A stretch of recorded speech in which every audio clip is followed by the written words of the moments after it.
Another Parawing Q&A. We've got a bunch of questions here already coming in. So thank you for sending your questions. If you do have questions, we're going to do this weekly. So just comment on this video or send me a DM or something, and we'll put your question in the next one. So first question for today is, if I wanted to be patient for 6 months, is there something better coming? So what I think this means is like people wanting to buy a Parawing, and is it too early? Are there better Parawings coming into the market in 6 months? Look, yes, there will be better stuff in 6 months. I think it really depends on your level of froth right now with the Parawing, and what do you think the Parawing will give to you. So I think now there's going to be a bit of a distinction between styles of Parawings, Parawings that are a little bit more forgiving and that you can fly on the front lines, Parawings that require a little bit more kite control, that you always have to have the rear lines with some sort of pressure.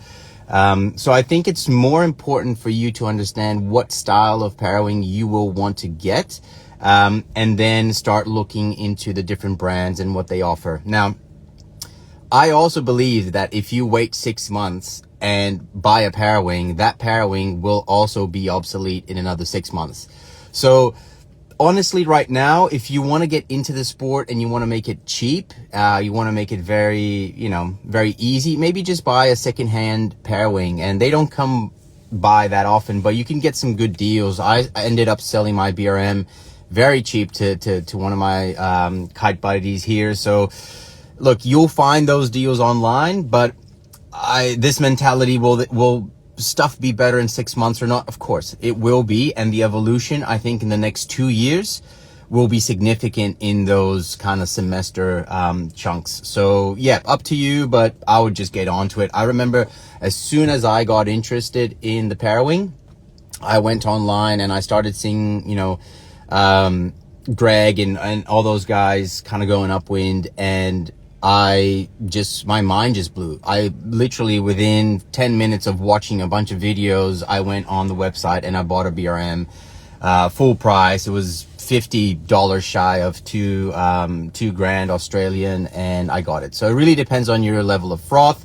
In 6 months, there will be better things. So maybe go for a secondhand one, and that you can, not worry too much about the price. How do you maximize the wind position and shape? How do you maximize the wind position and shape? I think this question has to do, this is Nick. I remember this question. So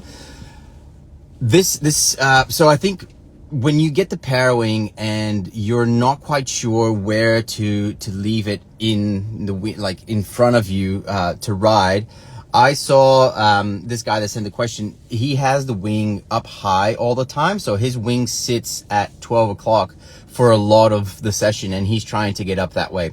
What you need to do is pull the rear of the bar slightly, or just readjust your hands on the bar so the Parawing comes in front of you.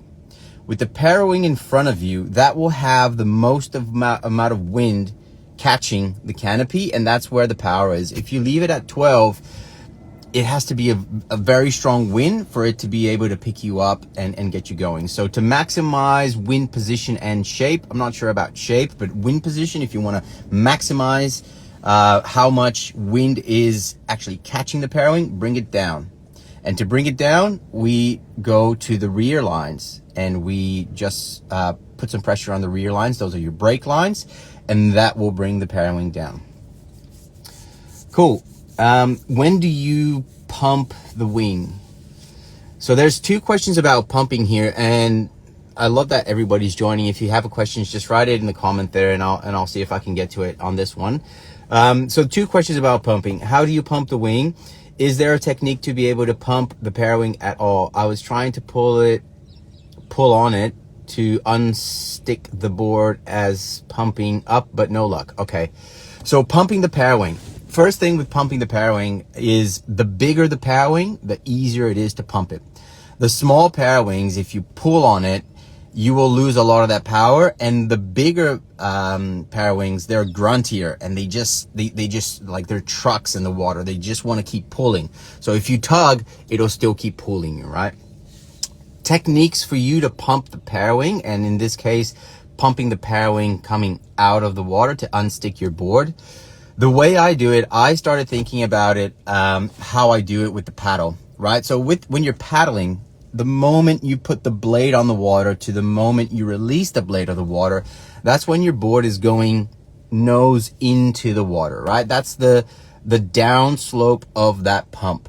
So when you paddle, the board goes like this, so it sweeps into the water, and then when you release it, you kind of have that moment of being as light as you can on the water before you dig the blade back in and pull, and that brings you back into the water, right? So that's the pumping motion, and you start, with a very small pump, and that amplitude starts to get higher and higher, and then you get the board to unstick out of the water. With the Parawing, I took the same approach, and it works really well. So when I am trying to get up, I try to get a little bit of speed, and I start with very minimal movements in the water. And what I do is I look in front of me, and I try to imagine a skate pump track. And little bumps that come to me, all I want to do is maximize that little bit of a slope on the water and pick up speed. And I take it into some different percentages of power that I am applying to the gear, right? So when you're just starting to pick up speed from, that is like 0 to 20% of what you're actually, all your power that you can put into it. So that's when you're just doing these small ones and you're just trying to pick up speed.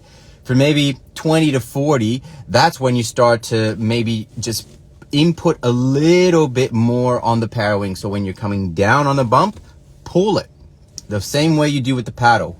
You stick the blade down and you pull, board goes down. So use those little pumps, pull the bar into your chest. When you see a little bit of a bump and you're going through that bump, still touching the water, you're not doing anything, you're still on the water, but you're just riding that pump track, you know what I mean? And then from 40 to 60, 60 to 80, that's when you start to feel a little bit of a pull. And again, every time you dig the board into the water, pump. That's where I apply the pump. And then when the pump is finished, I try to let everything breathe. The board, gets less weight on it. I'm a little bit weightless. And the Parawing as well, bring it out so you can then pump it again. And you will feel how much you can pull the bar in. Sometimes it's just this, it's just a little bit, and I'm doing a very small movement here for you guys that are just listening to this. And sometimes you can actually yank it. So it depends. You have to be very sensitive to that, but you can pump, and you can pump the Parawing. And the way I pump it is I pump it on the slope down and weightless. And when I go down again, I pump it again. Hopefully that helps. Hopefully that's clear. Some people are listening to this and they're not watching it, so I'm trying to make it easy enough for everybody to understand. Cool. When can I expect to benefit by tweaking the middle lines forward? Okay, so I spoke about this in the last Q&A. So the bar, I don't have a bar with me, but let's just imagine that this ruler is the bar and this side is the top, right? So I'll just leave it like that. You have that middle connection to the bar where your middle lines are connected to. So we spoke the last Q&A about strong winds, and in strong winds, what you can do is you can bring that center point down, right? So you bring that center point down, and look, it's not going to give you too much D-power, but if you are already struggling and it's mental, bring it down. It'll release the rear part from the middle to the rear part of the wing, of the Parawing as much as it can, right? It's not going to give you much. It's going to give you another 5 to 10% D-power. It's small, but it helps, right? And today, I normally ride, the bar comes, that middle connection comes right in the middle of the bar. I actually ride that middle connection a little bit further down these days, just because I feel that it gives me a little bit more even pressure on the bar, and especially with the flow. So the flow is very frontline heavy because it allows you to do that stall. It's really good that way, but it means that a lot of the weight of the bar is in my front hand. So I brought that connection down a bit, and then that evened the pressure in the bar a bit. The thing is, if you bring that connection point up in the bar, right, towards the sky, essentially what you're doing to the Parawing is you're bringing the bottom of the Parawing in, right? And especially the middle bit. I'm not doing that exactly right with my hands, but the top part of the Parawing will stay the same, and then the bottom will pinch in. So essentially what you're doing is you're pulling the rear of the bar in slightly. And by doing that, you will notice that the wing will start to stall. And try this. Get the middle point of the connection in the bar and bring it all the way up. You'll notice that sometimes the Parawing won't even go up to 12 o'clock. It will just sit in front of you because you're choking the Parawing. And yeah, there's Reefy again. Because you're choking the Parawing. So what you want to do there is, I don't feel that there's a benefit from putting that connection point forward. I don't feel like you get any more power. I feel like you're just choking the Parawing to the point where it just doesn't want to fly properly.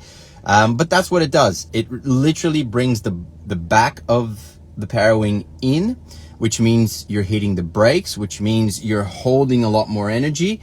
But it also means that the Parawing won't fly as good. So I don't feel that this part of the bar is worth exploring, because I think you choke the wing, and all of the brands now, they will put their connection point where they feel it's balanced. If anything, the tweaking point is from the middle down, and that is worth exploring, because like I said, I ride mine a little bit further down these days, and it's working really, really well. I hope that was clear.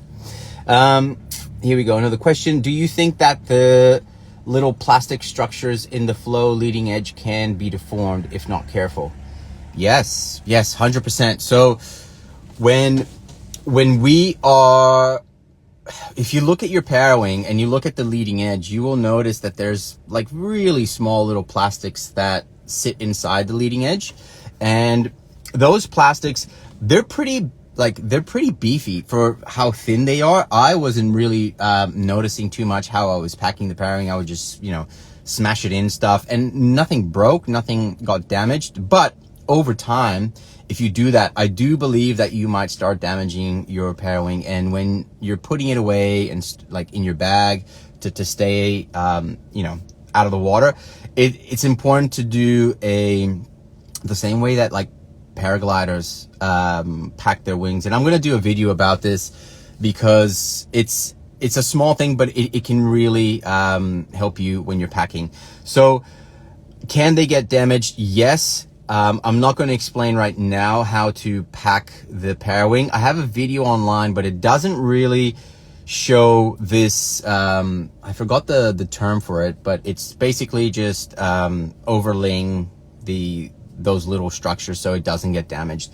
So I'll do that video, and I'll make sure that that gets to you guys as soon as possible, because yes, you can damage them. So just make sure that you are, taking care of that and just being a little bit delicate. When I'm stowing it in the belt, and I'm not thinking about that. I just want to get that thing in. Cool. Let's keep trucking along.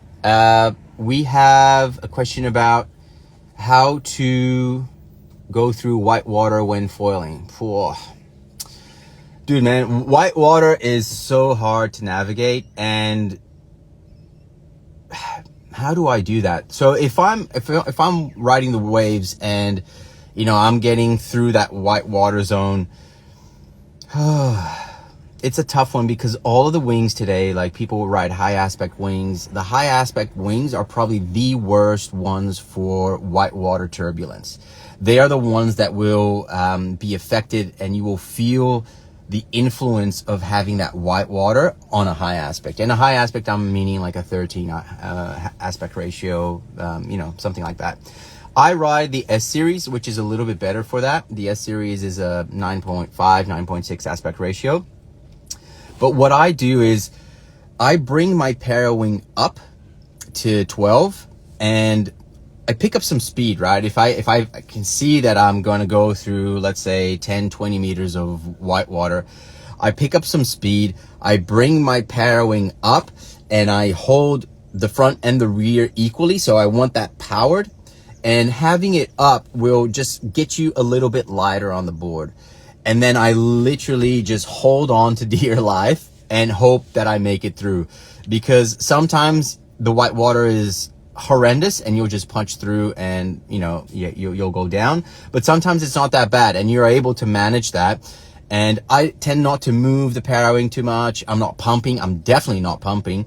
All I am doing is trying to keep the Parawing high or a little bit higher, so I have a little bit less weight on the board, and then I navigate through that white water zone with not as slow as I can. I just go through it with whatever speed I'm getting it to, and then as soon as I'm getting out of it, you can pump and get some speed again. But it's a tough one, man, and it's something that comes with a little bit of feel. Sometimes it works, sometimes it doesn't. Waves are a little bit tricky, and if it's a big break and it's like, if it's over 3 foot and it's just white foam, you're coming down. So just be mindful of that. Cool. Look, those are all the questions I have for today.